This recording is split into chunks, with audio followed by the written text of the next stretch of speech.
The Chinese calendar is marked by a number of festivals. The most significant, however, has to be the Spring Festival. Akin to Christmas, this particular holiday is marked in pomp and color, ushering in a new year in the lunar calendar and the beginning of spring. Up next is a story we compiled for you.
Between the two countries and the two people.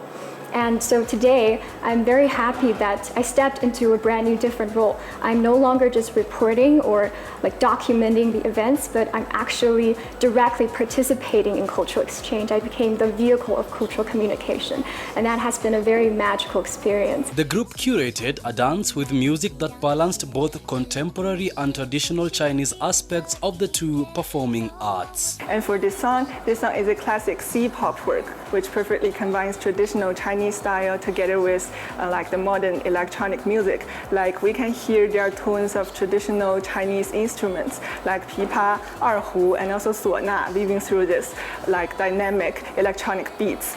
And also one fun thing about this music is that its music video has gained over 30 million times of views on YouTube since it was released.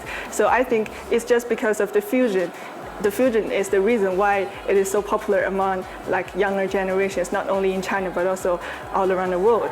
And one more fun thing about this song is the lyrics and also the dance. The dance is quite expressive because we have this like red fence as the main props. Like when we are turning it over and over again, like weaving it, it just feels like a flying butterflies. And the flying butterflies just echoes with the poetic images like expressed in the lyrics. Like there's one line said, I wish I could be a flying butterfly, flying through bushes, flying through flowers, and flying to the bright moon. Their choice of wardrobe, known as the hanfu, and the conspicuous red accents on them, was their way of paying homage and showcasing a rich and enduring traditional Chinese clothing system. Hanfu and perform Chinese style dance because we want to show our traditions and our time through the past to the audiences in Kenya. And we choose this because even without language, people can feel the beauty through the movements and the clothing. And I also want to briefly introduce the Hanfu. It's the traditional clothing of the Han Chinese, which has developed through thousands of years, and it's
monster that comes to the village and take people away.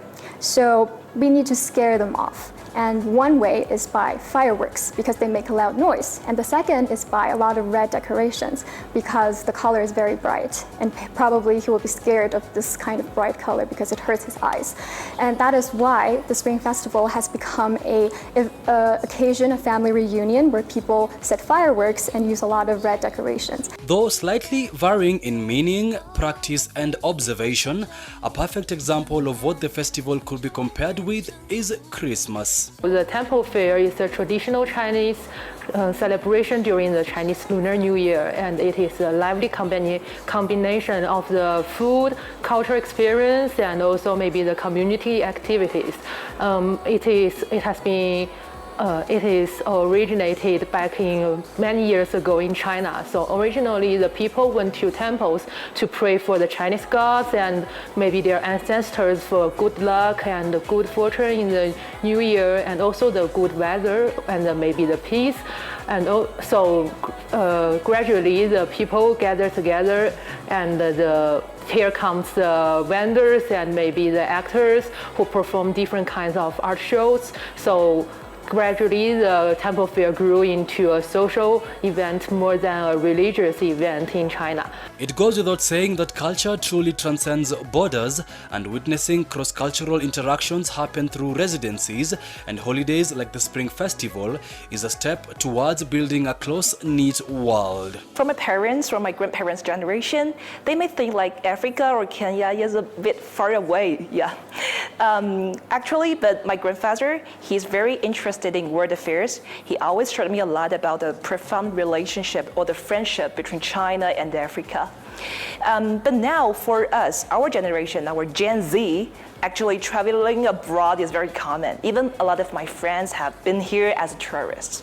But this time, all of us, we're going to spend half a year living in Kenya. So, the resident mindset is quite different from a short-term tourist.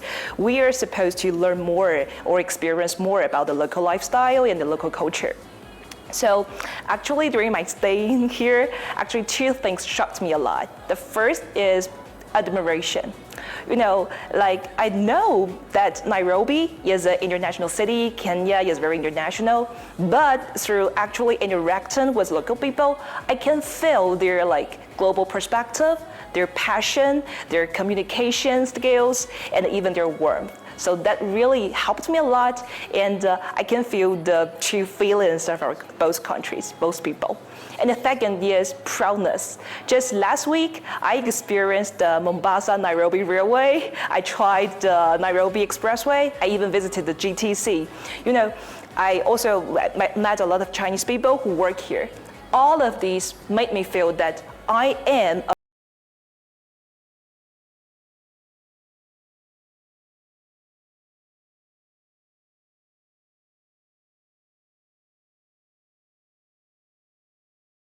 And we are performing on February 8th at Two Rivers Mall, and we wish all of you can come and see.